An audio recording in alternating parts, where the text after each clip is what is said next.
বাজারের দাম কমেছে নেইমারের। হতাশার মৌসুম শেষে আরও একটি দুঃসংবাদ পেলেন নেইমার জুনিয়র। গেল বছরের চোটে জর্জরিত থাকা ব্রাজিলিয়ান তারকারা বাজার মূল্য কমেছে অনেক। ট্রান্সফার মার্কেটে প্রকাশিত বাজার মূল্য কমার তালিকার শীর্ষ 8-এ রয়েছেন ব্রাজিলিয়ান এই তারকা। 30 মিলিয়ন ইউরো কমে নেইমারের বর্তমান দাম নেমেছে 45 মিলিয়ন ইউরোতে। শুরু হয়েছে 2024 শীতকালীন দলবদল মৌসুম।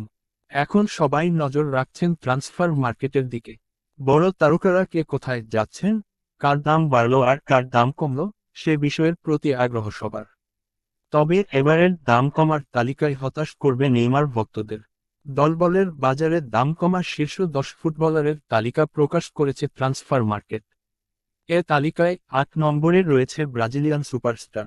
2023 সালটা নেইমারের জন্য ছিল হতাশার। গেল বছর মার্চে পিএসজির হয়ে চোটে পড়েন তিনি। লম্বা সময়ের জন্য মাঠে